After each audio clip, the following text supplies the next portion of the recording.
Yes, yes, yes. It is a cast-worthy podcast, and we are back after a week off. Two of us, at least two-thirds of the crew. Myself, Big Steve, aka Hello, my name's Steve, on the Instagram machine, joined by EJ, the Bourbon Ace, on the Instagram machine, and aka 1995 Cinemax's After Dark biggest supporter, here for another day of fun before we get in Cinemax the is sun. trash. Huh? Cinemax is trash. I Cinemax is mean, trash. Dark.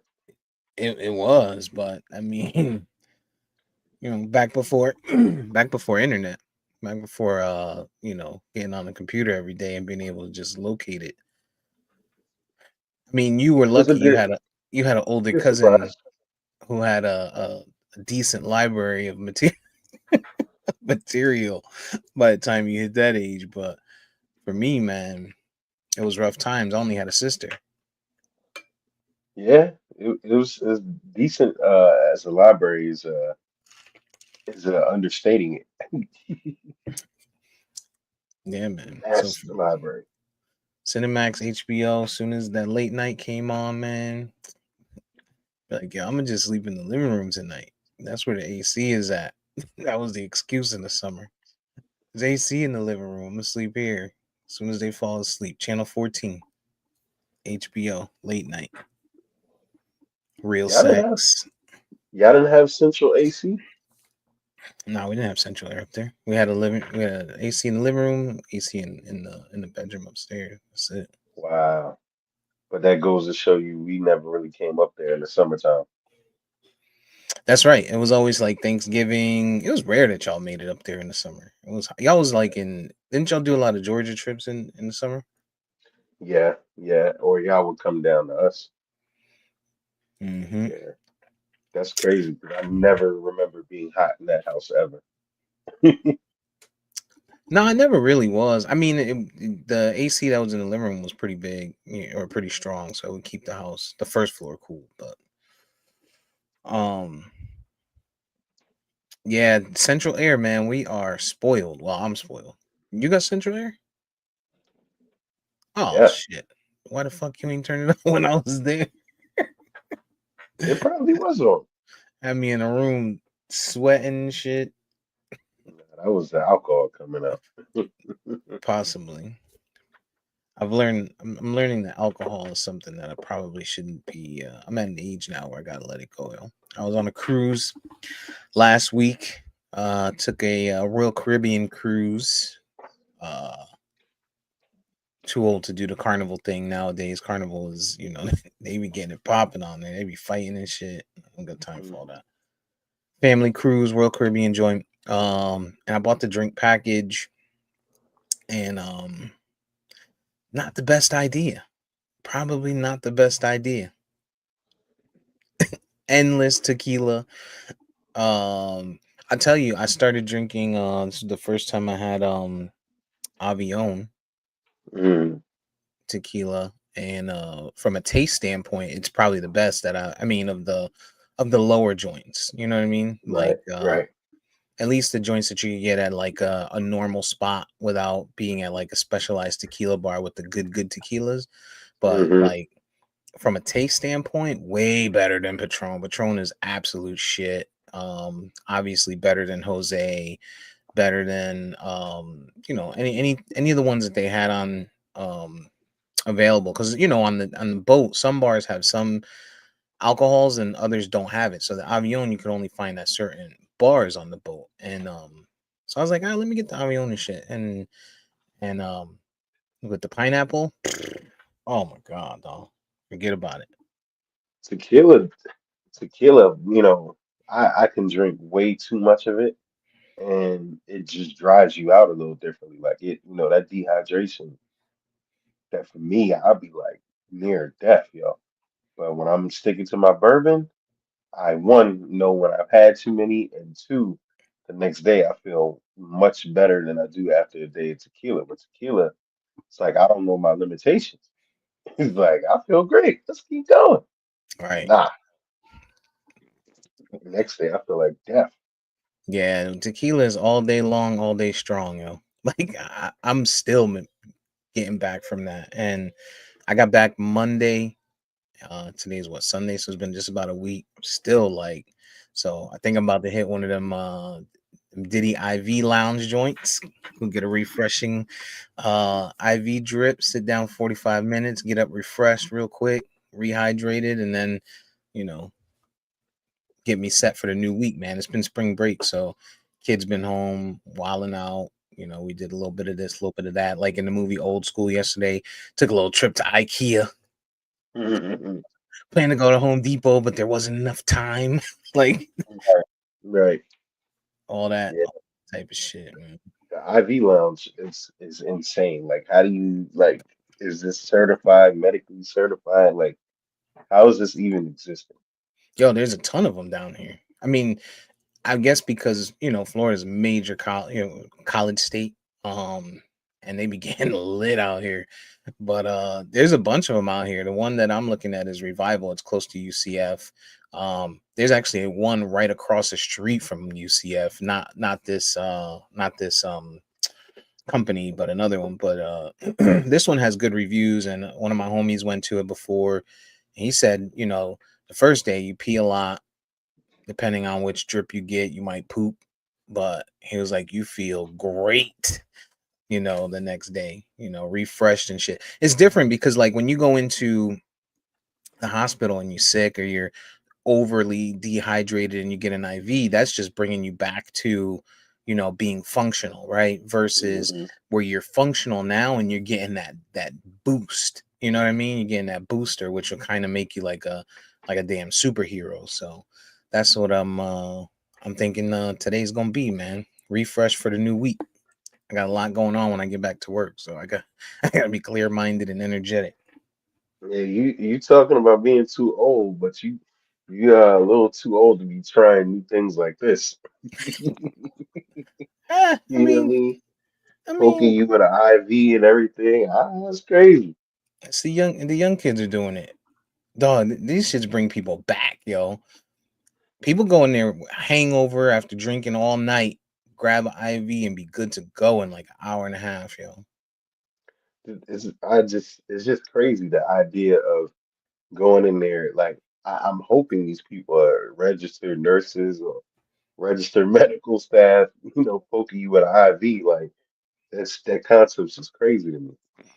Yeah, I want to say that they are everywhere that I've read about a few of them, but everywhere that I've read, they are not RNs. CNAs.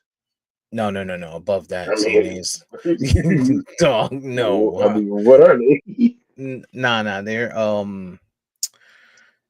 damn, yo. Techs? Oh, Med practitioners, tech. nurse practitioners, and in the state of Okay. Florida, practitioner is like one step below the doctor. They can write prescriptions and everything. You know what I'm saying? So, Hmm. um, I'm like, hey, you know what? I, it is what it is. If you go to the urgent care, they're gonna hit you with an IV anyway to Hmm. rehydrate you. So they set these up, dog. They got mobile IV joints, yo. They got like food trucks. These motherfuckers will pop up downtown, and you could just step in the bus and grab an IV. 45 minutes and get back to partying, yo. That's It's wild. insane, man. It's wild, yo. That is It insane. is wild. But a lot, I mean, dog, a lot of people say they have good results from them. They have some that do B12 shots. They have some that they have like a mixture of different vitamins and shit they put in there. Some people go in there and get it for inflammation and shit. Um People that No, have like the arthritis and shit. concept, the concept is absolutely sound. I mean, because hydration, probably solves, I would say, I mean, I don't know. Obviously, I'm not in the medical field, but it would seem like a lot of your issues, you know what I'm saying? Like infection, just cramps, anything, like, you know what I mean? So Mm-hmm. I'm sure it works wonders. It's just, I don't know that I could do it, but it makes sense. It makes Yeah. sense. Yeah, I wouldn't do one of them mobile joints for sure. But I would do. I don't mind doing this. Like, I'll try it out and see. It's look no different than going to the urgent care. Uh, and it is what it is, man. I know some people that did it. Um, but yeah, I'm still getting back. I'm still getting back. What's your week look like? Um, Out and about. I seen you was out there.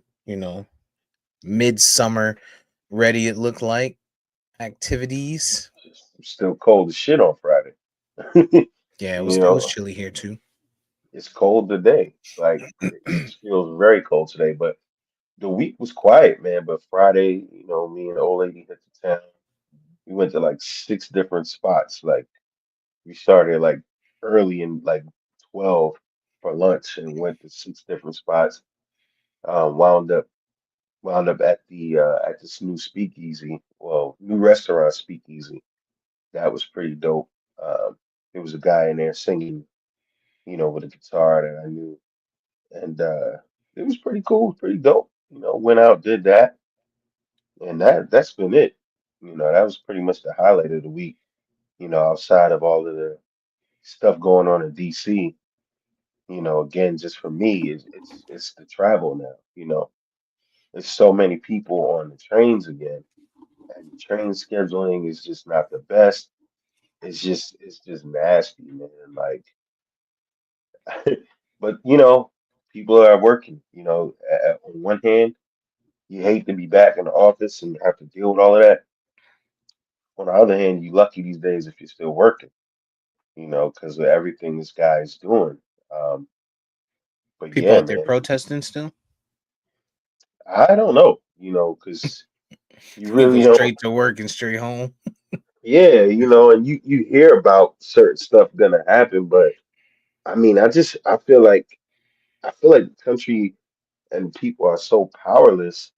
And then, I feel like the other side, meaning the left, a lot of people on the left right now, they're having a lot of gut check moments and probably feeling a little let down with their party. You know what I mean? So I don't know that people are doing anything, but not to go too far into that stuff, but yeah, that's just been the week, man. And DC, all the commuters coming from Maryland, we sitting on top of each other in these train cars and motherfuckers just trying to get home.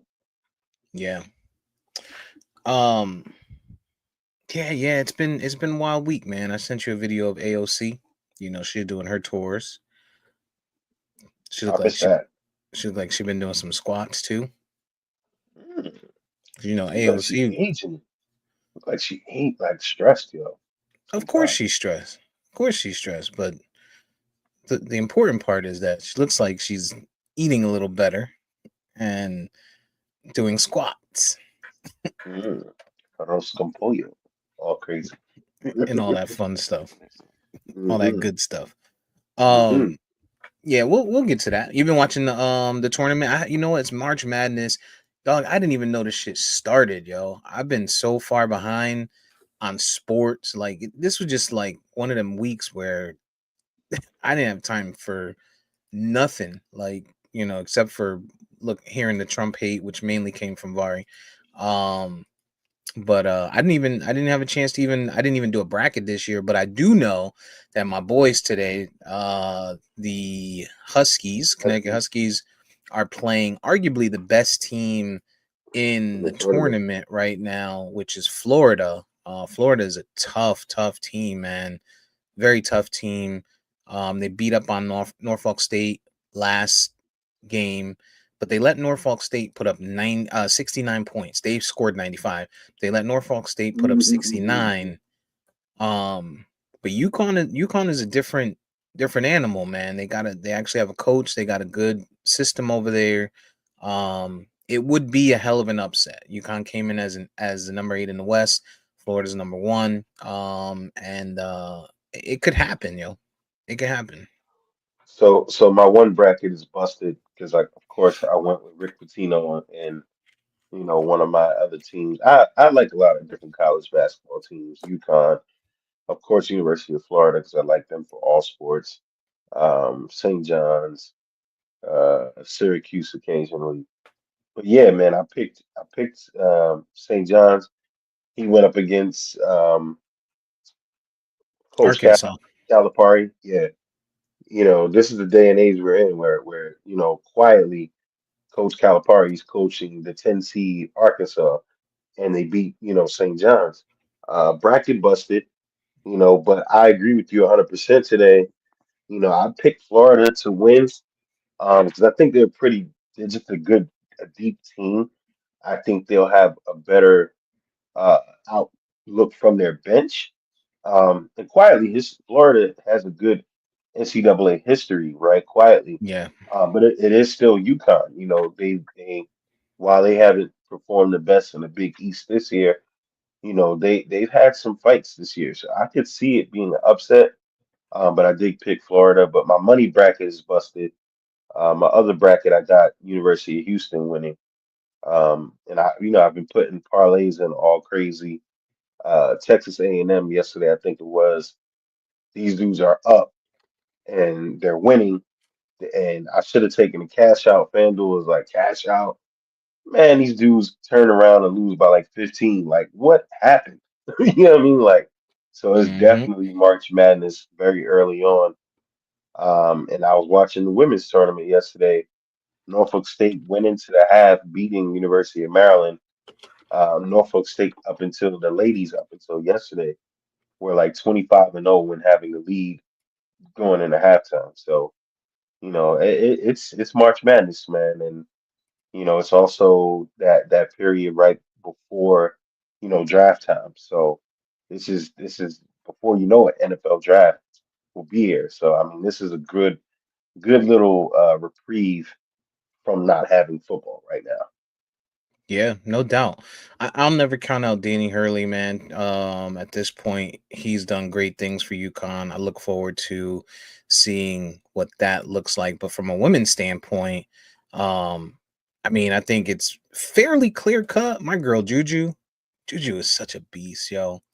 I love Juju, man. I loved her last year, and I just love her as a baller, yo. She just be out there, she gets it done. She looks like she looked like Kyrie Irving, yo. Like she played like Kyrie. She got handles, she goes to the hoop, like she could shoot. It's a little bit of everything with her, man. They beat the hell out of who they play? Greens UNC 71-25 in Yeah, round one. yeah, yeah. It was a smoke out real quick, and they got today, no, tomorrow they play Mississippi State, which should be light work. They should be able to get all the way through until they see UConn. UConn women have South Dakota tomorrow, and then and they move on from there. But I think you'll see USC and UConn coming out of one side, and then obviously Texas most likely coming from the other side, depending on whether or not TCU can get it right from a women's standpoint. But I think it's either UConn or USC that get out of the women's bracket this year. Well, you got to remember South Carolina and Coach Staley got something to say about that. I honestly, Juju's a little banged up the other day. Been dealing with a wrist issue. Hmm. I don't think USC's deep enough to beat some of the other top teams, especially UConn.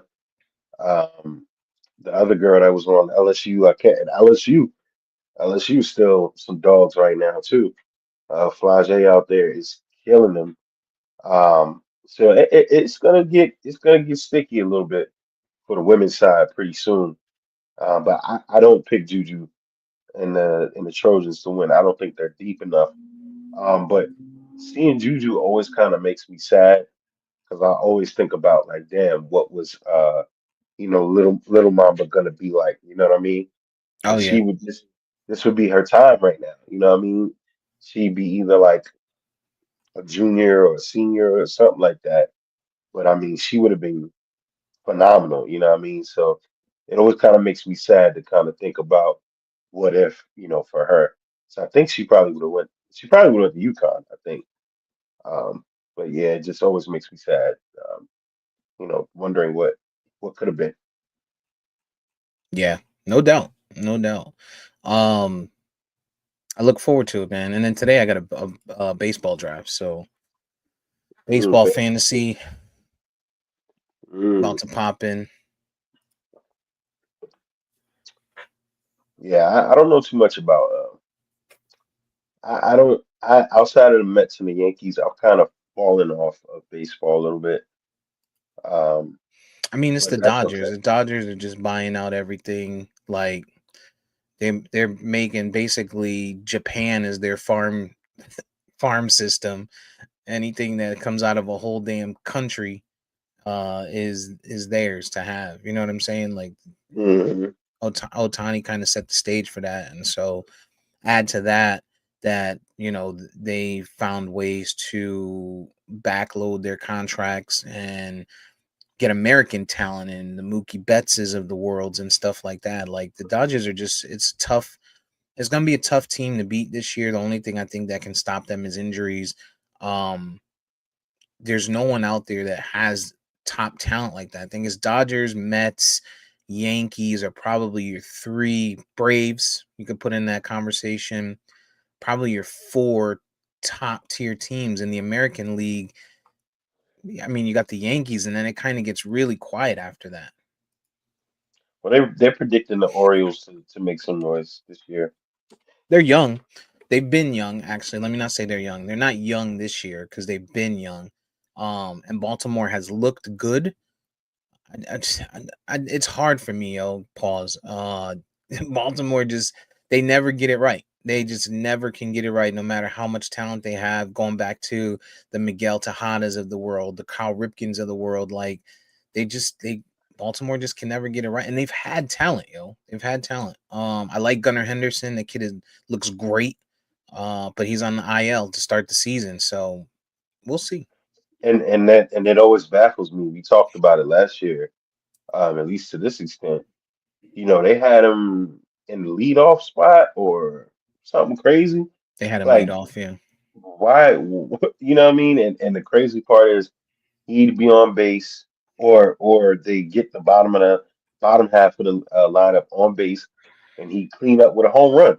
And it's like, dude, put him in the cleanup spot. I don't understand it, but Yeah. hey, I think it was just his average, man. He's batted like three something most of his time in the one spot, and it makes sense to get him on base or get your big shot early in the lineup. But again, baseball fantasy is grueling, uh, super grueling. So that I got that draft tonight, 7 p.m.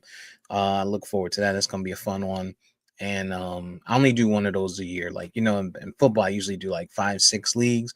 Baseball, I can only do one, because it's daily. Like you got to pay attention every single day. Pitchers, like people getting scratched last minute. Lineups don't come out sometimes until 9:30 for the 10-15 games on the West Coast. Like you just got to be on top of it. And it takes a lot. So more than one league is really tough with baseball, unless you have like the weekly set joints like basketball does. mm, yeah, I'm not venturing into that. And shoot, I mean, even in the football, since I'm only going to be down to two leagues, our league, and one other league. I did a third one this year. I let y'all know about that. I won. First time in being a replacement, but it took forever to get my bread. So Yeah. That's the I'm worst, good. yo. That's the Yeah, worst. I had one of those last year that I won, and I'm like, by the time I got paid for it, it's like it's not even worth. It wasn't even worth the time or the yeah. bragging rights for that matter. So, um, yeah, man. So we're in that weird stage, right before summer. I guess spring for you guys. For us, it's like right before summer because we go from cold to hot. But we've had some cool weather. Like it's been in the evenings at least 40, 50 degrees, Mm, um which is cool for Florida. And when you think about where we're coming from, like in the daytime we're hitting 76, 80 degrees. To drop 40 degrees at night is a major difference. 30, 40 degrees at night is a major difference versus up north. I always say it, you might be 50 during the day, but then it only drops to 40. It's only dropping 10 degrees, 15 degrees at night. So you can adjust pretty quickly. But Yeah, we're kind of in that mode. Beach season is right around the corner. That's gonna be fun. Can't wait for that. See what's going on. What else has been going on with you? Anything fun? Chilling with wifey. How's Um, the kids? Don't they got some spring break coming? this spring break season is weird in Baltimore, period. I believe it's in April area. Mm, Um, but yeah, I mean they're just going through cheer and dance and growing up. Um, yeah, man, it's just wild. It's just wild. The conflicts that they have with their mom and stuff like that. So the older ones kind of kick it with me more so on the days they're not supposed to be here.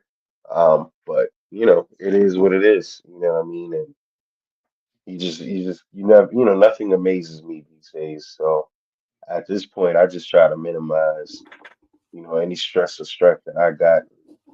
I gotta lose weight because I feel like I gained like 50 pounds in the last year or so. that's that Um, domestic life, boy.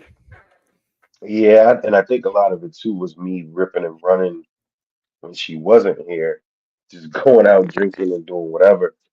So now it's like I get to kind of slow down and just chill. But just working out is tough, man. You know what I'm saying? Like, especially for me with that commute, it's like I want to work out every day, but after I've done the hour and a half there, or hour 20 there, hour 20 back, by the time I get home, like, I'm Fine. good, It you is, know? yo. Finding the time is tough, yo. Especially like I deal with the same thing, like because I get up 7:30 every morning.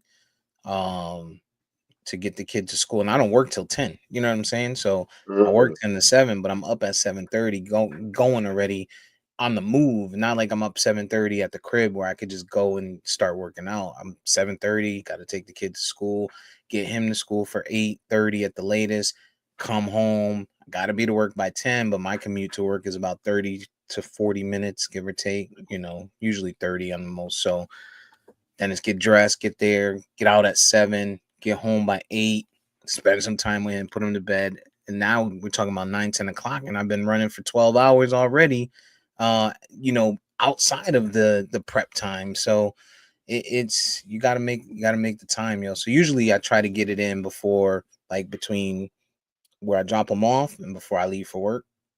And I just be on some I'm just be late type shit. But That's tough.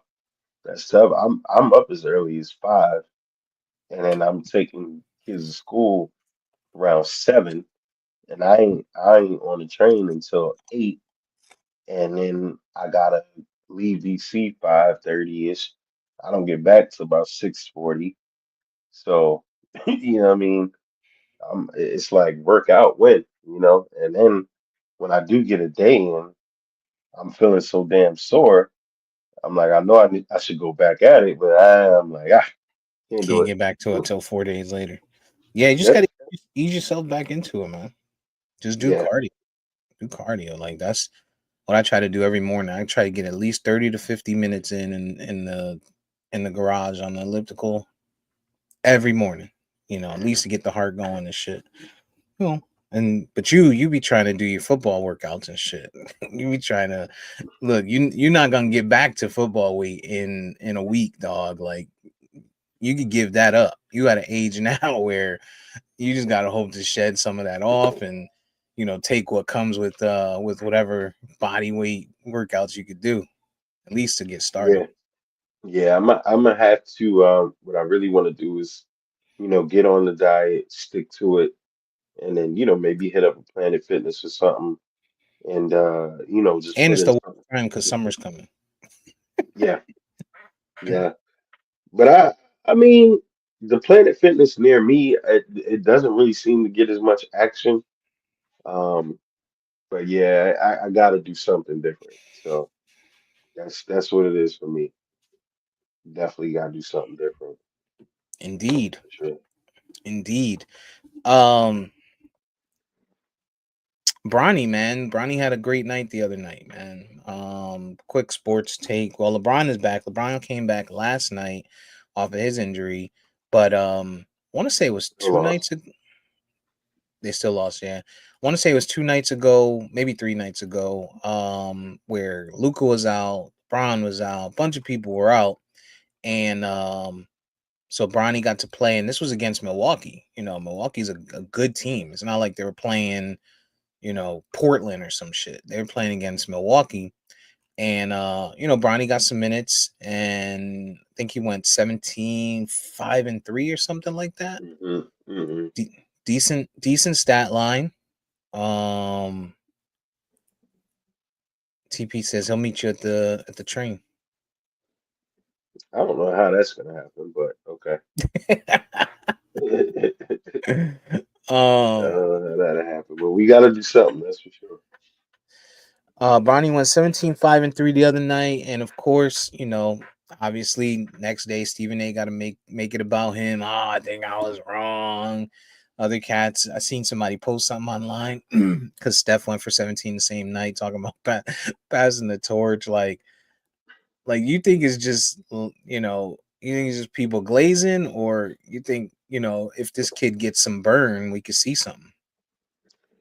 I mean, maybe he's an NBA caliber player. I mean, he's there.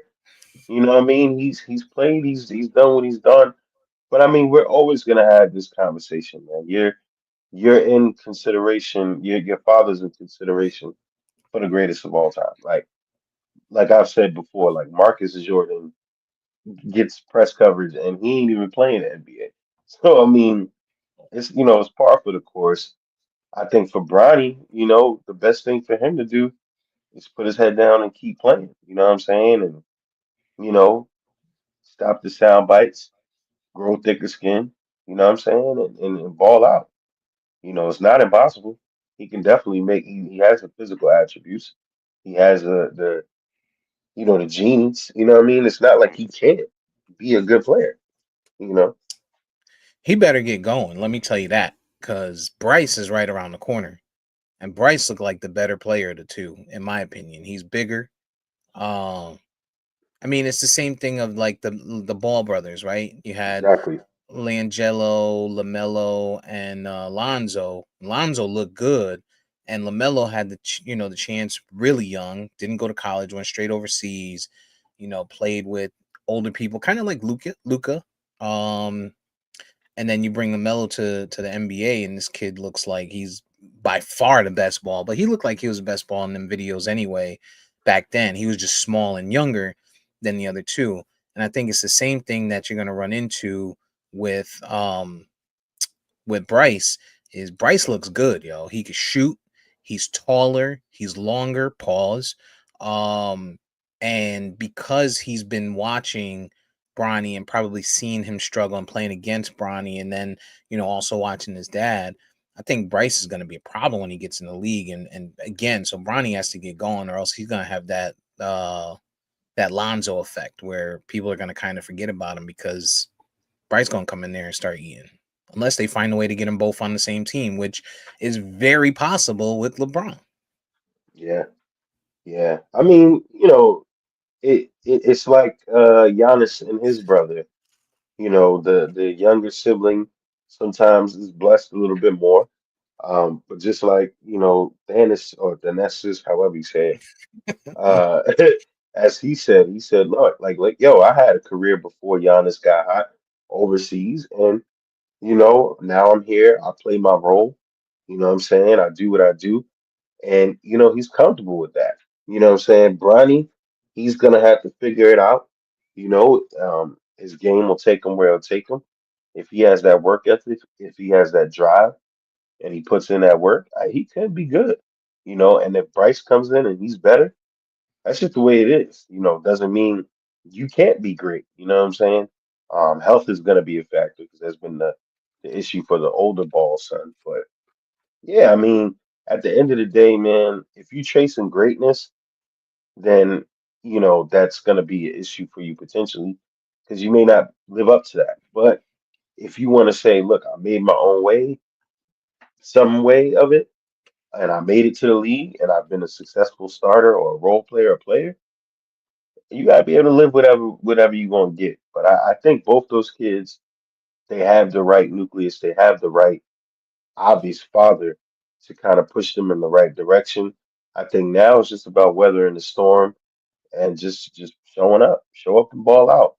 You know, Yeah, he's showing some flashes. yeah. I He's showing think some flashes. for him, he's a little bit undersized, right? He's 6'3". He doesn't really have it to be a point guard. So he's playing the two, or he's listed as the two. At 6'3" is kind of small in the league to be a two. Um, which I think that's where the difference is going to be for Bryce. Bryce is 6'6" today. And he's 17 years old. So if the kid's not done growing yet, we could see him spurt out to 6'8", 6'9", point forward like his dad, and again, he's nice. But I don't know, man. I'm not sure, to VP's point in the chat. I don't know that we see this on a consistent basis, or if we're just going to continue to see those types of flashes. They played against a really good Milwaukee team, so for him to be able to score on those guys, again, were they playing their hardest? Maybe they weren't. But if this guy gets into the lineups, if Bronny can get into some lineups with some better players, you know what I mean? He can get into the lineup with his dad or with Luca and stuff. It might create opportunities for him because he'll get those open shots. He was able to hit the open shots that night. He was able to make pretty decent passes when people were open. So it comes down to that type of system. When you get in the game and it's garbage time and you're playing with a bunch of bums, then yeah, you're gonna look like trash. And that's, I think, what he's been for the bulk of his career. Short, very, very, very, very, very, very, very short career to this point. Um, but I think if he gets some play time with some better guys, you might see um spurts of Bronny being a little more consistent. But I think he's personally, shy of getting much better. I think he's a max 14-point guy a night, which again in the NBA is not a bad spot to be. You're just not LeBron James. You know what I'm saying? But the other thing is too, you look at young Giannis when he came in, skinny, getting dunked on nightly by guys that weren't even in the league anymore. And, granted, he had the physical ability to get bigger and stronger, which he did. But guys can change their game. Guys can grow their game. Guys can put some tricks into their game, put some things into their bag.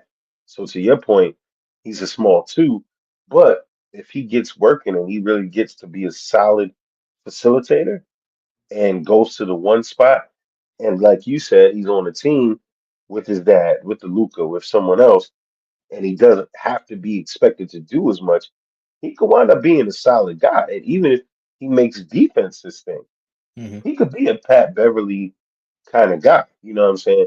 And we say Pat Beverly, because he's become a defensive specialist. You're talking about this is a person that was all Chicago, Mr. Illinois. These guys could play. So I mean, there's levels to this thing. And Bronny just has to figure out where he wants to be and who he's gonna be. I mean, Jalen Brunson is one of those undersized guys. But you see the work, you see the development, you see the footwork, you see the fundamentals, and he's a dominant guy in this league to this day. So Bronny, with an NBA father like a Rick Brunson, you can put your head down, you can stay out the lights, you can focus and change your game. You might could do something. Yeah, But I can tell yeah, you what he can't do. You can't be feeding into what they saying to you and getting on camera and talking about, oh, I heard this, I heard that, and like, yeah, we know you're human, but this is what you signed up for, bro. Like, don't worry about it. Don't hear the noise. Put your head down and get back into the lab. yeah. Blocking it out is important for him, and it should be a little bit easier because he didn't come in like his dad as being, self-proclaimed king, the next big thing, which he turned out to be. You know what I mean? LeBron did turn out to be the next big thing, but he didn't come in with that, and people are already throwing the bus word around, or underrated or overrated word around for him. So at this point, all he has to do is perform. I mean, he performed a 17-5-3 night, and people acted like he had, a career night. Like, yo, he's the next big thing, off of a 17-5-3. So again, if he can get to a 14-6 guy, and like you said, if he can become a facilitator, become 14-6, 12-8 guy, that's good enough, for an NBA player. He's going to be able to make a difference somewhere. Again, it's just a shadow of living in, arguably one of the best players of all time, arguably the GOAT, um, you know, top 3 to 5 guy of all time in that shadow as the same name. You know what I mean? Yeah, yeah, So we'll continue to see and continue to watch, but the NBA season is starting to wind down. You're starting to see some of these backups play. Guys are actually getting opportunity, and really, that's what it comes down to is opportunity. Like you said, the Lakers got stomped out last night by the Bulls, but they had a rookie, Matas Buzelis, I want to say his name is. mm, Um, and people have talked about this guy throughout the year. You just didn't really get to see anything from him. He's a 6'10" guy. And he went number 11 overall. Hasn't done much all season, but last night against the Lakers, he played 30 minutes, put up 31 points, a steal, assist, 2 boards, and had a pretty damn good game alongside Kobe White, who put up 36, and some other guys who scored pretty well. Bulls put up 146 last night. But getting to see some of these younger kids get in there and play looks good. I like this part of the season in the NBA before we get into the playoffs, where teams are just like, all right, we're not going to make it, or we need to get some guys some rest, and you get to see these younger guys and see why they were drafted. But that kid looked good last night, and it's going to be an interesting end to the season, and then going into the playoffs for the yeah, NBA. definitely. Um, Definitely on the last 15, well now 13 or 10 or so game stretch. So definitely. yeah, I wanted to pull up the standings real quick just to kind of see what that looks like. The East Uh, is the Cavs Cleveland, are of locked in course. at one. Yeah, they're locked in at one. Boston's locked in at two. They can't move up or down. Knicks at three right now, still in flux, possibly. Especially with Jalen Brunson being out and being hurt. But if they drop, that might not be a bad thing for them. So, um, but three through everything else is still pretty open right now in the East. Yeah, this crazy expansion of the plan, or not the plan. Is that what they call it? The plan Hmm. tournament. Yep, yep. Um, when you look at the standings, it's like, all right, anything can happen between that. There's 12 games left. Historically, by the time you got to the 12 game, 10 to 12 game mark, you knew who was getting in because it was, the top X amount of teams. Now you got 10 teams that you're watching who can move anywhere and break some shit. Like you could be in the 10th seed and find a way to still make the playoffs. So it's tough to watch. The Magic have had a fall. They've fallen to the A seed where they've been top 5 all season. Now they did have some injuries and stuff, but still no excuse there. They've been struggling. Detroit, who at the beginning of the season we were talking about because they went defeated. What they lose like their first 30 games or some shit? Like they were on pace to have the worst season ever, and they're in the 6th seed in the East at 39-32. Yep. So the NBA is going to be a hard thing to determine, at least in the Eastern Conference. Houston quietly is the number 2 seed in the West. Houston, like how did that happen? Devin Booker. I couldn't even tell you. Like if I told you today, outside of the center, which I can't remember his name, Shangun, I can't tell you another person on that team between those two for them to be in the 2 seed. It's a testament to that coach. Oh, It's a testament Green. to that coach. Yeah, It's, yeah. it's a testament to that coach, man. He went down there, after that whole situation in Boston, said, "All right, I'm gonna show you what I can do." And he's got them boys clicking. Hmm. And it's quiet too, because I forget that I'm looking now. They got Fred Van Fleet out there, and again, quiet. Haven't heard about him all season. Whereas when he was up in Toronto, people were like, "Yo, you got to watch for Fred Van Fleet. He's doing blah blah blah blah blah." But Hmm. out there, it's just a collective of talent. Jalen Green is out there in Houston. Shangoon, of course, I talked about him. Jabari Smith has decided to show up. Jay Sean Tate, Van Fleet. They do have a decent little squad there. I don't know that they can go too deep. OKC just looks like a well-oiled machine, man, coming out of their Western Conference. I don't know if you think anyone's got a chance out of the West other than them. I mean, you still got to put respect on the Nuggets name, right? Hmm. You know, they are the most recent champions from the West. They still got that guy Joker. Murray is kind of taking a backslide. My man, young Russell Westbrook has showed up, late off the bench. In OKC, they lost that series. People want to say because of the youth and everything. So I mean, it's theirs to lose now. The pressure is on them right now. And then you got Golden State with the adding in Jimmy Butler and the Hmm. resurgence of that team. Of course, for them, health and availability is going to be obvious issue at some point because they got some old legs. But yeah, you never know what's going to happen over West. And quietly, you got the Clippers who have decided to start playing some ball. Um, your boy James Harden has been on a tear the Quietly, last few quietly, games.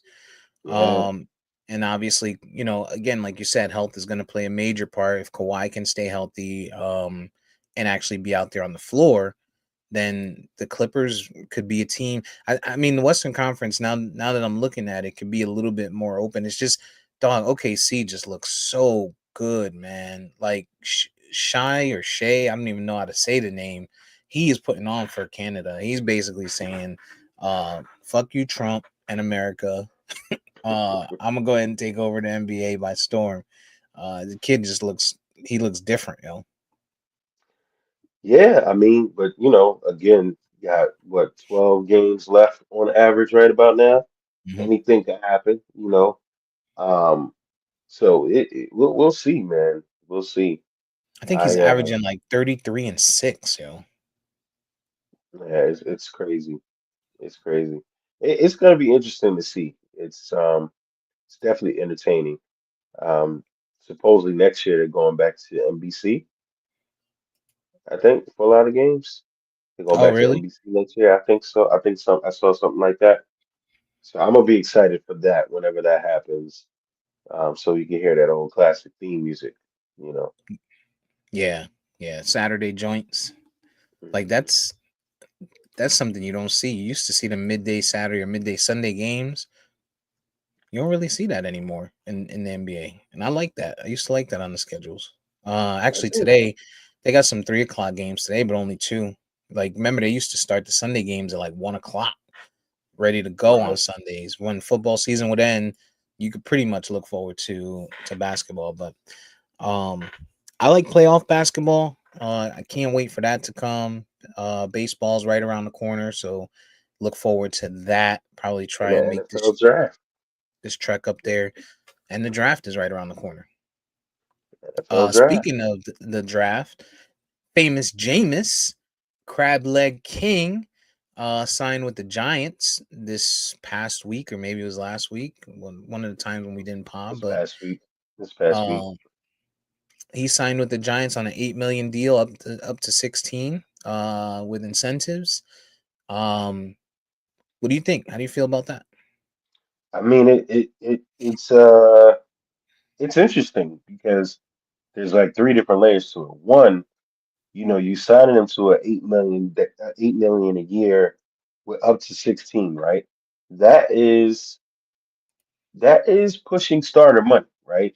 You're not looking at this guy as if he can't start for you if you're gonna pay him that much, right? Hmm. And then you're saying, okay, what are the implications for them in the draft now? Are they gonna go out there and draft one of these young guns? Um, you know, Tennessee, we don't know exactly what they're gonna do. But if Cam Ward falls to the Giants, Shador will be there. Do they pull the trigger? Do you now have Jameis be that bridge quarterback? And if you think about it, that might be a smart play because if he's going to get 16 million in incentives, well, if he just starts 6 games, he's likely not going to hit all of those incentives. You now got the rookie that, Jameis has got you maybe 10 touchdowns by week 6, but he's also got 12 interceptions. You throw the kid in, you see what you got cooking. And then lastly, it speaks to them not fucking with Aaron Rodgers. Mm. Aaron Rodgers being rumored to go there or Pittsburgh, and he's taking his sweet ass time. Well, the Giants are saying, you know what? We can't sit around and wait for you on your bullshit. We're gonna get James Winston, capable starter, talented guy, who's gonna throw for 4 grand, in yards. We know we're not gonna be anything. We'll probably be the worst team in our division. That's fine. We just need to put out somewhat of a fighting product this year. So I think it's very interesting for them. I think they will possibly go the quarterback route and take Shador, or if Cam falls, let Jameis be the guy, that starts the first 4 or 5 games if he's not beat out in camp by whoever they draft. But I think it speaks to Aaron Rodgers too. Like, we done with your shit, and everything in Pittsburgh right now. He's taking meetings with the Steelers, and you got veteran guys, on that team saying, "Hey, any Steeler that comes and puts on this jersey, we'll rock with him, but we not kissing his ass either." So I wonder what this really means for Aaron Rodgers going forward. So I think bringing in Jameis is basically all but saying they don't want anything to do with Aaron Rodgers, and they still might take a quarterback. Yeah, I don't think real quick on the Aaron Rodgers thing, I don't want to spend too much time on him, but I don't think he's a good fit for the Steelers. Those guys have way too much personality over there. And when you got a Debo now, or not Debo, a DK over there now on top of it, it could be a tough go at it if he goes in there with the same energy that he's had in the past. But um from a Jameis standpoint, I like Jameis with the Giants. I think that's a good spot for him. Um, I think you see 30 touchdowns, maybe 26 interceptions if he plays the full season, like in true Jameis form. It's just Jameis has to control when those interceptions come. You know what I mean? Like it's okay. Let me take that back. It's not okay to throw those interceptions. It's not okay to throw those interceptions. But if you're winning and you throw those interceptions, it's fine. If those interceptions come early in the game and you still win those games because you follow it up with 3 touchdowns every game, that's fine. But he can't throw 3 touchdowns and then it's a close game and now you throw an interception to lose the game. That's the problem that we saw with Jameis in Tampa, and same thing in New Orleans. And it's I just don't know that we're gonna see a change there. Hopefully we do because I like them, but the Giants are a shit show team. People like Dabble. We'll see. We'll see. How long are we going to let this guy say, well, I didn't get to choose my quarterback, and they keep calling him the quarterback whisperer because of Josh Allen? You know what I'm saying? Like, I didn't get to choose my quarterback. Well, this year you might have a choice. You may or may not. Like, I feel like when you talk about the draft, I think Cam Ward should be clear cut number one for Tennessee. Um, Allegedly, Shador doesn't play for Cleveland, but and I know you guys are against it, but if I'm Cleveland, either I'm going to turn that pick into something major to a team that does believe in Shador because I can use the leverage of the Giants being right after me, or I'm going to take him and I'm going to say, look, we just signed Miles Garrett. We're going to do everything we can to make this team better and put some talent around you to make you a better player. And I don't know. Like, I don't know that Shador makes it to 3. If I'm Cleveland, I might take him. I don't know that I want the uncertainty at quarterback for decades to come. Additional decades to come. At this point, that like Cleveland has been, they've had that problem. They've gone out. They had the Johnny Manziel. They've had the Baker Mayfield. They fucked those up. Maybe it's time to go a different route. Go ahead and take Shador if he's there and make it happen. Yeah, I mean, I think the biggest mystery is what Tennessee is going to do. They could be. I think they got a new GM, so he could be looking at Will Levis like this isn't my guy.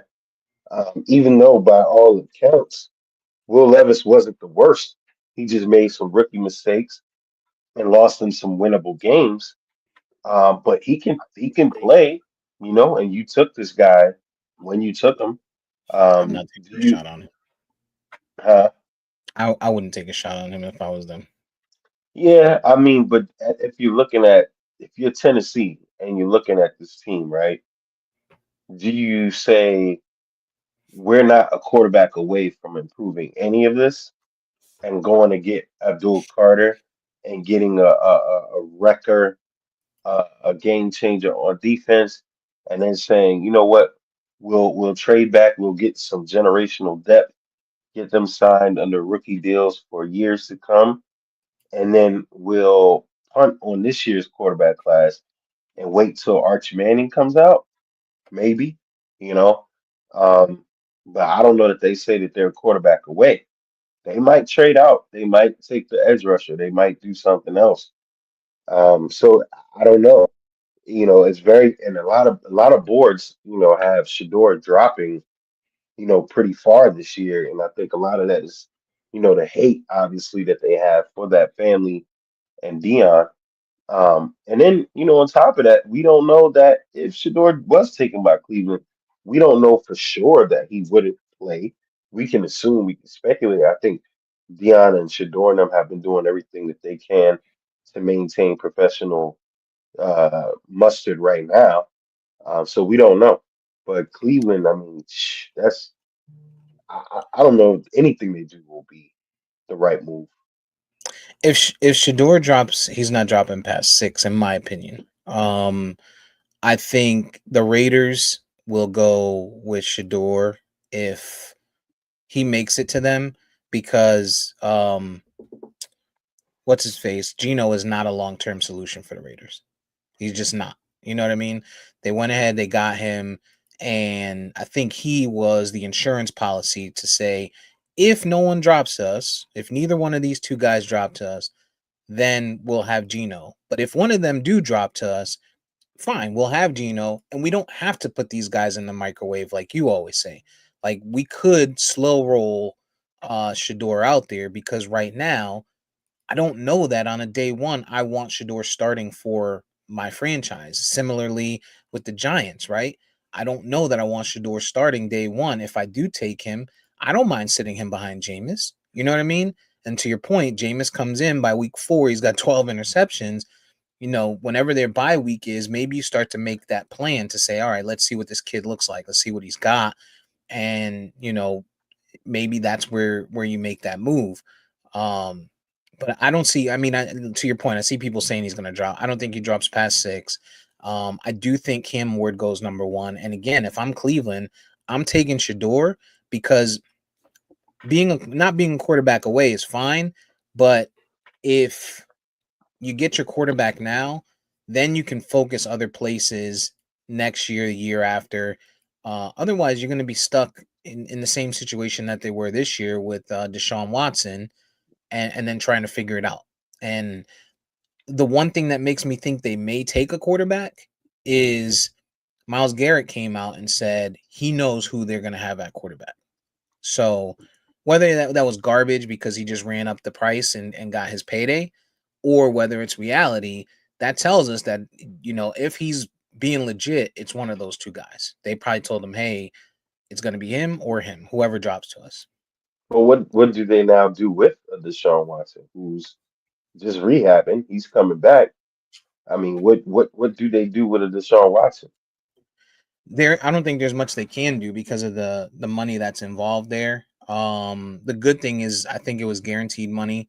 I don't think it was bonus money. So while it'll hit their cap, I want to say they can cut him and they'll just owe the money. I don't think it backloads or I don't think they take that penalty. I'm not sure. I have to look at his contract.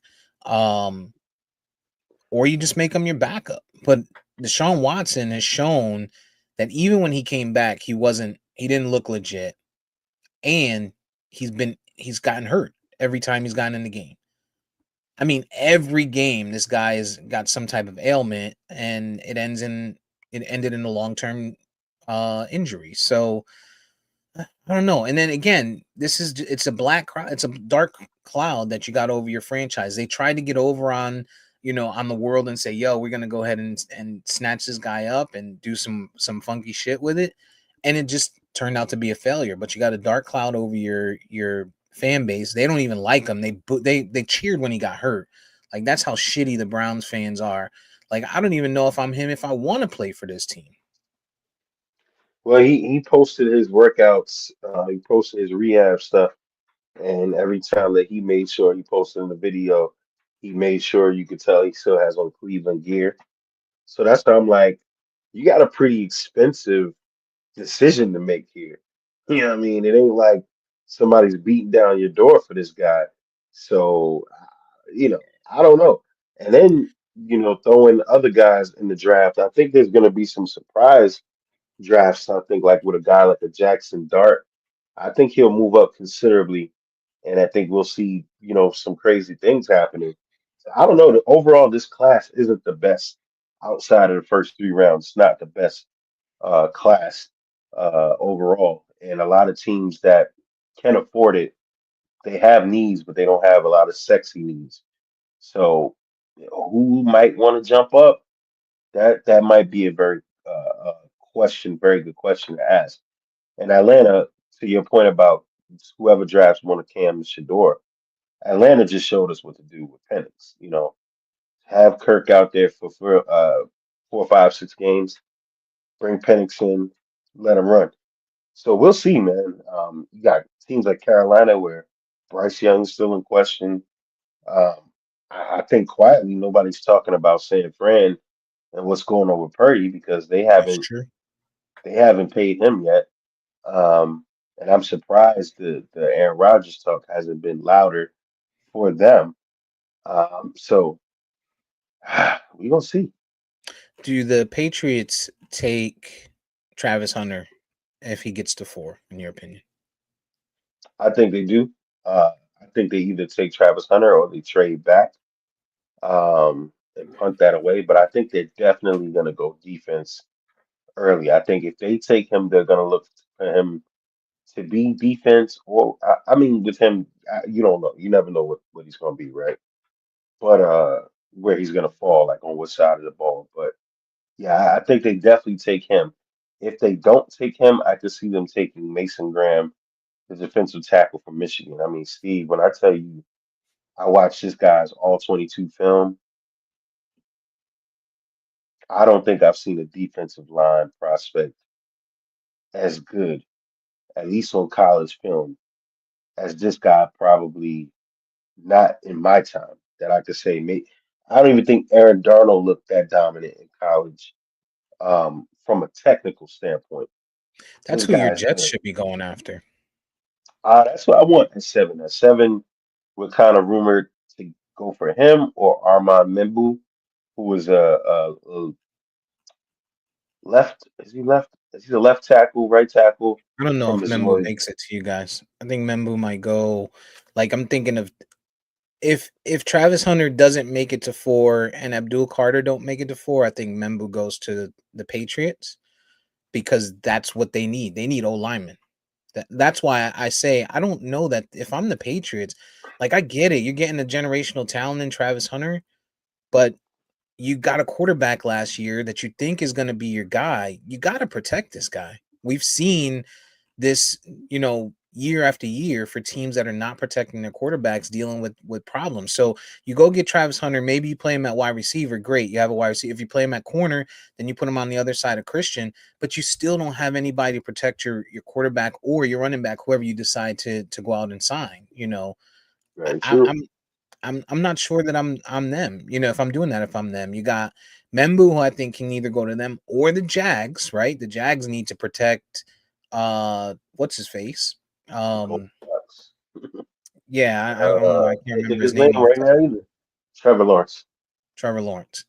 Um but I mean then you also have Abdul Carter. That's another D linemen. So if you said you feel like Graham looks like the best, the most polished right now coming out of college. You think he looks better than Carter? Absolutely. I've watched Carter play, and he's got that Micah Parsons raw ability, but he's not going to do everything for you, right? He's not yeah, he's not going to do everything for you, right? He's going to rush the edge.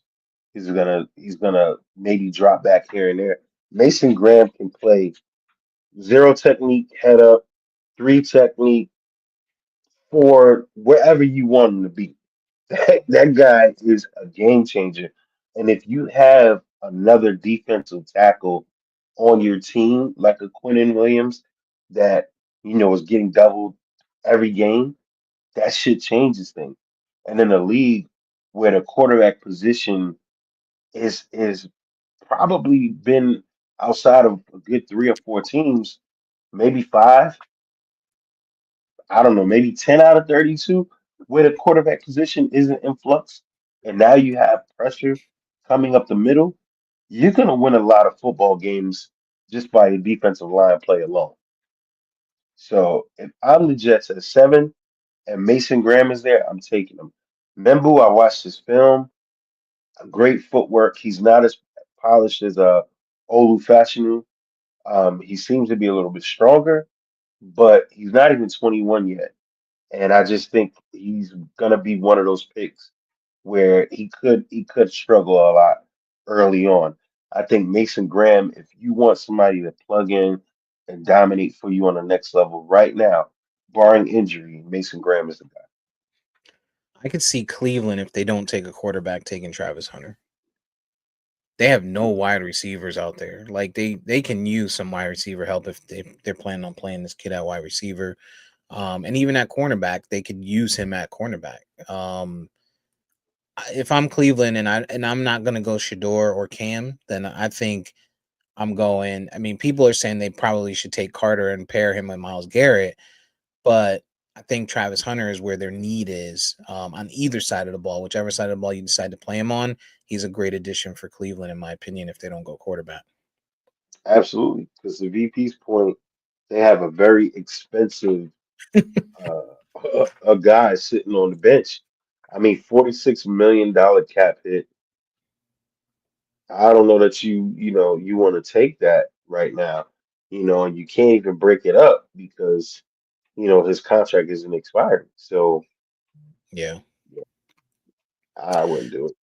that's a that's a tough one. The NFL draft is it's weird. It's in April, April Green Bay twenty this third. yeah, April 23rd. It's weird that it's in Wisconsin this year, but whatever. Um so April 23rd we'll keep an eye on that. We'll be right in the midst of prepping for NBA playoffs and baseball season and all that. So we'll definitely keep an eye on that. You been watching anything fun?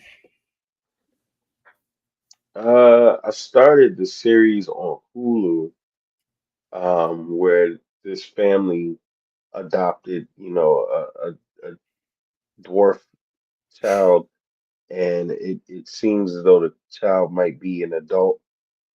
So we haven't finished that, What but are you it's a little watching, yo? crazy. It's on Hulu. It's on Hulu. It's one of them joints. I think that was kind of based off of loose true stories. But that's one thing. Invincible, the graphic cartoon or animated series is back. Well, that season finished. Um, been watching Reacher. Not a huge fan of this season too much. Um, yeah, I think that was the most crazy thing I've been watching more recently that I got to get back into. Did Raising Canaan start or no? Yeah, Raising Canaan is going, and it's I'm telling you, man, it's the best written show of all of the power shows, the most realistic. And they're taking their time. They're taking their time with this season, and they building up some stuff. They cooking up some stuff. I would say this is probably the weakest start of a season to date for me. but it's still a great show. Okay. I've been watching it's another one of the guilty pleasure shows that you probably should get into on Netflix. It is called Temptation Island. Mm, It's another one that is just like, the normal junky stuff that we watch, The Circle, Too Hot to Handle, all those all of those, Love is right? But Blind. Love is Blind, but Temptation Island, yo, you gotta watch it. You will like. I know you'll like this one. But Temptation Island basically is four couples. They go out to. I think it's Hawaii. It looks like it's Hawaii. They go out to Hawaii, and in uh, there's a girl's house and a guy's house, right? So the couple split, and in the girl's house, there's 12 dudes. Of course, they're buff and bunch of good looking young dudes, and then in the guy's house there's 12 baddies and it's basically testing their relationship, right? It's just what it called, Oh yeah, Temptation oh yeah. Island. I've seen past seasons. And let me tell you something, man. um this season is interesting. This season is interesting. Of course, who got to be the one to be the dirty dick, dude? It got to be the nigga. Got to be one of us. Like, oh, you got to watch it though. Wow, You got to watch it. wow. They Um, they get it. They get it shaken for sure, man. Those young ladies be aggressive, man. they Oh, sure do. you not you beefing with your dude? Okay, you Hmm. know. The thing about that show that gets me is there's always a couple on there that has no problems. They're just going on there to see if they actually should stay together. And Like what?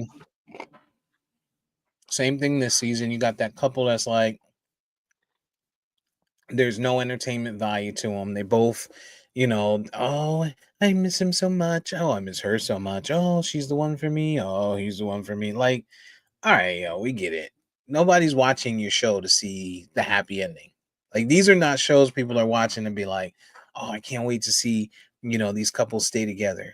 No, no, no, no, no, no, no, Mm, no. You, like, get it together, yo. Um, so I'm watching that. I do want to check out that new one, Adolescence, on Netflix. It is I watched the preview last night and I was gonna start it, but I was tired and I didn't want to fall asleep. But it's a limited series. I don't know. Let me see how many episodes there's. I think it's like six, maybe four episodes. mm, But basically, it's a 13-year-old kid that's accused of murdering a classmate. mm. Um, and the from the preview, it looked interesting. So I'm gonna be checking that out. And then I started, but I had to turn it off. It was absolute trash. Maybe I'll go back to see if it gets any better, but it is absolute trash. It is called, what is this thing called? Inside, what the heck is this stupid show called?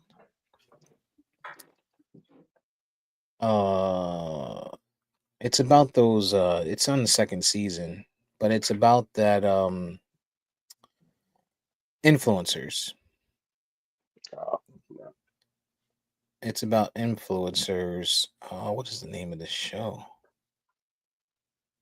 Insiders or the Insider, some weird shit. It's trash. So, no point of talking about that. It's a bunch of young influencers. I'm sure the kids are probably liking it, but it seems pretty doo doo. Um, White Lotus is back on. Has White anybody been Lotus. watching that? VP's been watching White Lotus. I'm sure he did say that it started a little bit slow. Um, I need to go back and finish the other two seasons. I think I finished season one. I think I did finish season one, but I don't think I ever started season two. Or maybe I started and only watched the first episode. But what I hate is like when I do start something, I can't go back and pick up. Like if I know I watched two episodes, I can't pick up at three. When I go back to the new season that I didn't finish, I got to go back to episode one, which is the problem that I'm having with Raising Canaan. Like I've been trying to watch Raising Canaan and I keep going back to episode one, but then I start to remember everything that I saw in the episodes, and it starts to get boring, and I change it. You know what I'm saying? So that, and then, but I also don't want to skip too far forward because I don't want to miss something. You know, I don't want to forget. So uh, I don't know, man. I'll have to figure it out. I'll Yeah, have to figure it out. But in the meantime, I'll probably go ahead and watch The Sopranos again.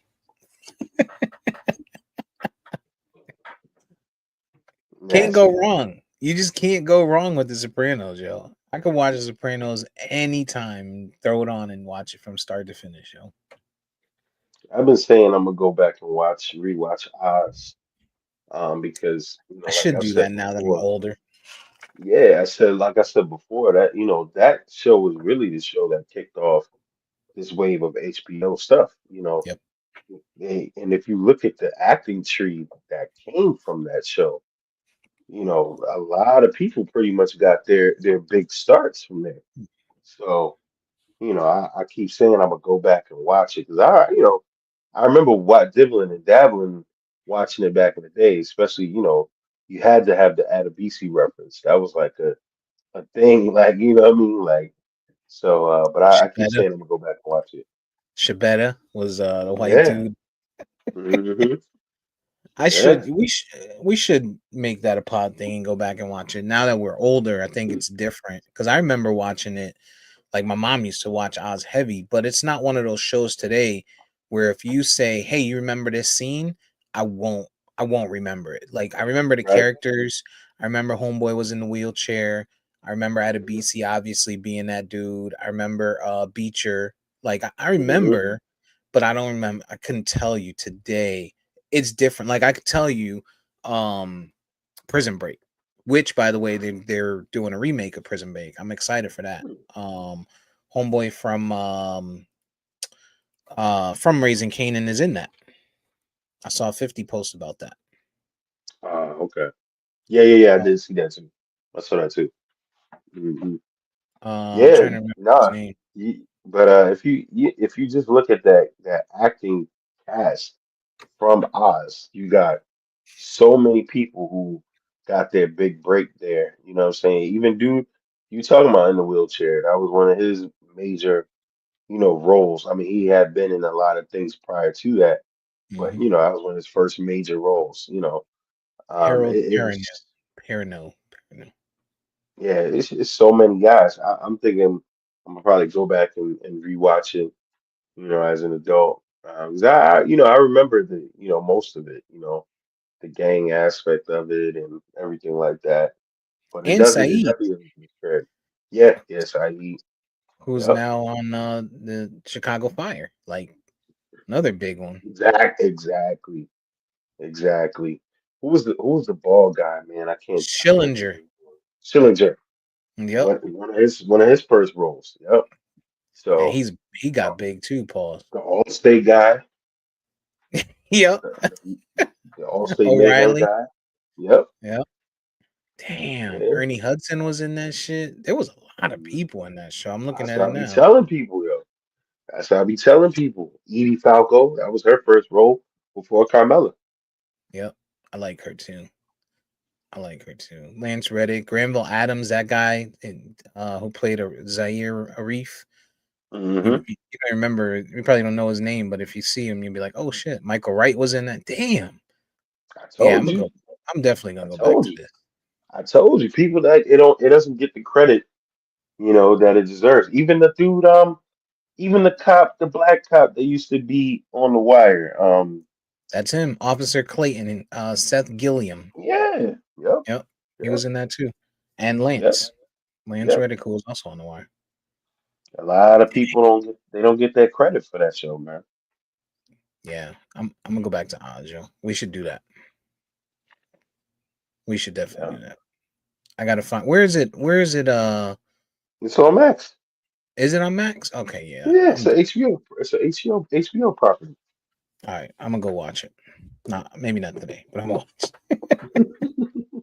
I'm gonna put it on. I'm gonna put it on the list. Go You're back gonna to. hit HBO Max and be right at The Sopranos. You're right. Mm, You're mm, right. mm, mm. I could, Got man. yourself again. Yeah, I can't. I don't know what it is, yo. That's a timeless show. I can never stop watching it. Uh, what else, man? Let me check my note here, see if I had anything. Things we were watching. You got any plans today? Just I've been sacrificed to go take a kid to a kids party. Oh, well, that sounds fun. Sounds like torture. I will tell you that cruising during spring break has its perks, has its ups and its downs. I bet. Uh, obviously there's the good side of it, a bunch of drunk little young tangs all over the place. Um, but then it also has the other side of it, which is a bunch of drunk freaking Young things. yeah. What are those bozos? Those uh Republicans, I guess you can call it. Uh, Mm, you know, those guys just like shut up, yeah. I'm glad I'm older and have self-control now, and because they're annoying. They were annoying, like just groups of them, all over the place. What do they call those guys? Not MAGA. You talking about MAGA guys? I mean, that's short of actually putting on a MAGA hat, but yeah, those guys. Um, Yeah, I just walked past a family the other day in DC. And we getting on the train. It was like a family of seven little kids. Mom, the dad, all of them got to Make America Great Again hats on. It's like, okay, you Dog, I know. went to Best Buy yesterday, and this dude, there was this pickup truck with this two Trump flags in the back and a MAGA flag, three flags in the back of the truck. I park, the dude parks like a row up from me and gets out, and it's this goofy, nerdy ass dude. Like you are not about that life. Like you probably shouldn't. You're not one of those dudes. Anyway, whatever. That's neither here nor there. 50 Cent said, was it 50? No, Jim Jones. Jim Jones said the Bloods are a fraternity. Hmm. Did you see that? Yeah, I saw the whole clip. I thought they did a pretty good job of dissecting what he was really talking about. But in theory, I mean, in theory, I he thought it wasn't made wrong. sense. Yeah, in theory, he wasn't wrong. I mean, if they wanted to start an official organization, they could. I mean, he was completely full of shit when he was talking about the criminal aspect of it. I mean, historically, that organization has been criminally, Far more criminal based, than I yeah. mean, than anything. So, but I mean, I think that the aspect of, organizing and doing it, he was absolutely right. And then he was absolutely right in the essence of, the actions of members of fraternities. And even further than that, I've known guys that have been in street organizations prior to going to college and things like that. But, Mhm. in large, he he referenced my fraternity actually in the clip. But I think they did a good job of kind of breaking that down. But I don't, even the mentality that even comes into a conversation, I indict the fraternities more than I do Jim Jones, because that reminds me and it lets me know that as these civic organizations that are a century old, we're not doing what we could be doing. And I've always felt that way, and I've expressed that any chance I can, that we need to be doing more um, in the community by and large, all the way around. As powerful as these organizations are, but here we are. Yeah, when I saw it, what I was thinking is the difference between them is when there's a conflict, one of them stomps the yard and the other one stomps you out. Like that's 100% right. A hundred that's percent right. that's the difference. But yeah, I think it realistically in any group of people, no matter what you call it, whether it's fraternity, whether it's the Bloods, whether it's, Zulu Nation, whether it's just friends, right? There's gonna be people that are lawbreakers. There are gonna be people that are just about that life. You know what I mean? Like, and whatever it is, like some of them are fucking drunk drivers. Some of them are drunk drivers. Some of them are, you know, killers. Like, so when you think about it and you say, yo, this is an organization that I support and I represent, and um, there are people that I've paid it forward to, right? I see it. I can see the comparison now.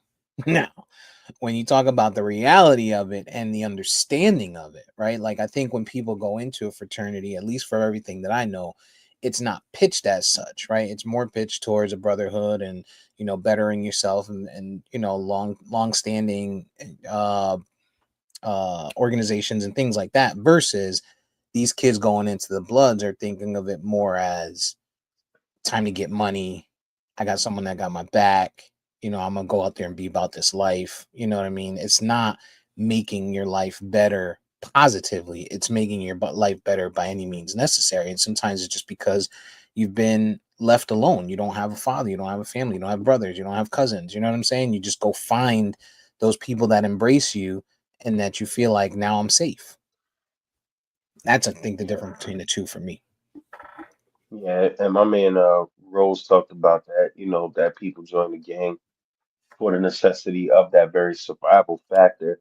But I mean, again, you going into it knowing that you have, neighborhood beef, there's places you can't go, when you're in a fraternity, you know, you might be next to a judge or a CEO, Fortune 500 company owner, which I guess you could say that's true in that aspect. But yeah, you're not gonna typically have to be, telling someone I can't go here because of this and that affiliation and that.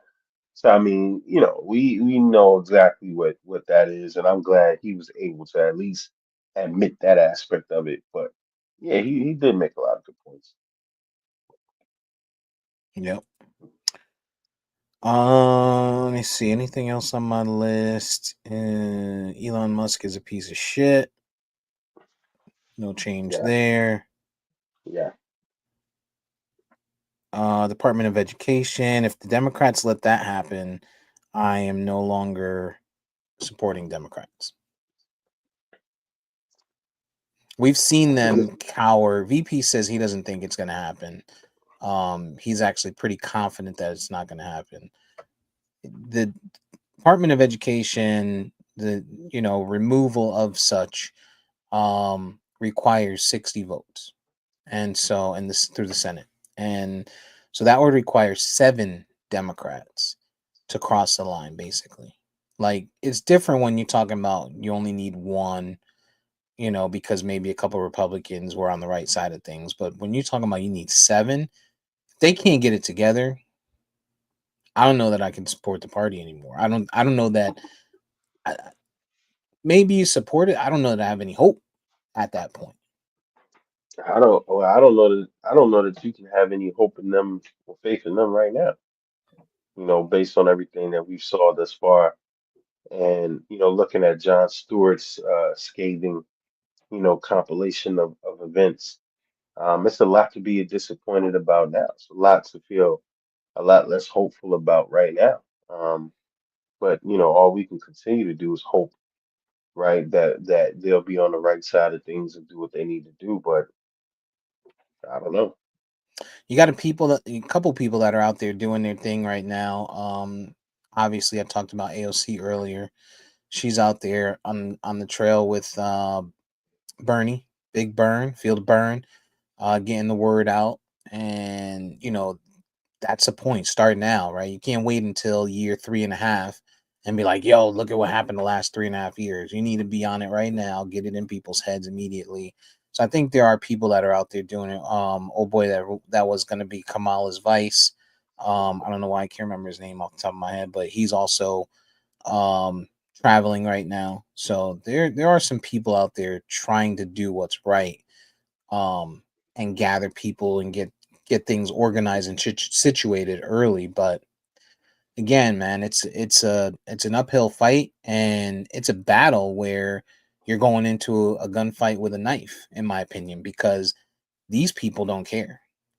Donald Trump does not care. Like, this dude already crossed the judges. He already said he's sending people to El Salvador.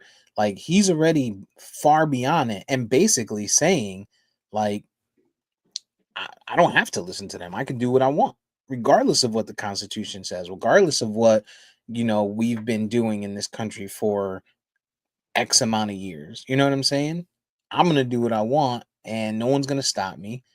And they're showing that he has a leg to stand on. Is it right? No, but ain't nobody doing shit about shit. So Yeah, as a country, we all have I guess, whether directly or indirectly, we fucked around and found out, um, especially those of the Hispanic diaspora, you know, getting shipped back, getting shipped to El Salvador. Some of these mm, people they say don't even have criminal records. They're not even being verified to even speak their piece. They're not even getting a day in court or anything. Their families can't even find them, let alone, what I mean. So it's sad, man, and all we can do at this point is grab our ankles and hope it doesn't get bad, get worse than it can. And it's gonna get worse, but I mean, I guess, we talk about the feel good politics. I guess all we can do is grab our ankles and hope it doesn't feel worse than it already is. So that's and right. and, and on top of that, hope that this dude doesn't do some other dictator type shit and figure out a way to extend his reign. And that's what I feel like is coming. Like, martial law does that for him, and I think he's probably just waiting for the right time. And then there you have it. And then we're stuck, right? You need somebody that's gotta be able to pull their balls up and say, I'm not gonna allow this to happen. Like, telling us is not doing it. Like, just getting on, like, I saw somebody like Liz Warren was on a video, and I saw somebody commented under her video basically saying, don't tell us, tell him. Like, you on the video saying this is unconstitutional. We can't allow this to happen. Bitch, you don't realize we got 3.5 years before you get to before we can make a difference in this shit. Yeah, but I mean, she can always argue and say, I tried to help you motherfuckers. I tried to run. You know what I mean? Y'all didn't want me. Y'all didn't want me. Mm. You didn't want me. I mean, and kudos to them because they're How, still how do we not have in the an mix. how do we not have an impeachment yet? How has nobody drawn up an article of impeachment yet? That, like, I would be drawing that shit up monthly, adding new shit in there. Every month I'm adding, it's not gonna happen, but I'm adding something new and I'm bringing it back every single month if I'm the Democrats. Like, you got to do something, And what they really need to do is start to educate, you know, the people. Start to educate the people that we talk about that just go off of the feel good politics that they get their information from IG, they get their information from the Breakfast Club. Um, those are the people that the Democratic Party needs to be refocused into. Kamala did her best trying to do that by incorporating the entertainers and all of that stuff. She didn't have a lot of time. She may not even go into the right sources. But what they need to be doing is tapping into these athletes, into these artists that have a line on the youth, that have a line on the people that could be re-energized, that may be able to do something different. There needs to be a wrap up of education and real education that you could reach out and touch someone, not having to be a political expert to understand what the hell's being said. Yeah.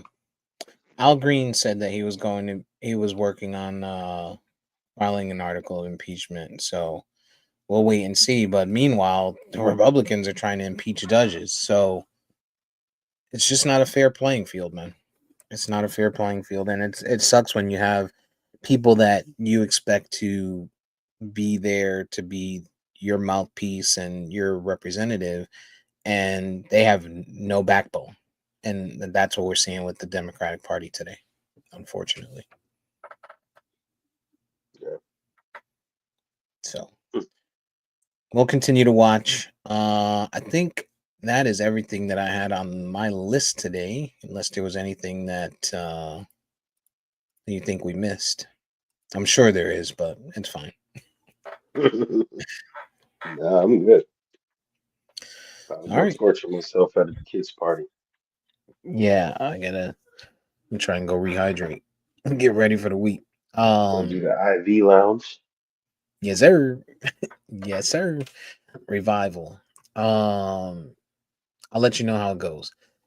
Well, I don't have anything else. VP's not here to take us out as normal. So, in the spirit of VP, I'll say we appreciate everybody for listening. Anybody who came and listened live or listened after the pod, we definitely appreciate you.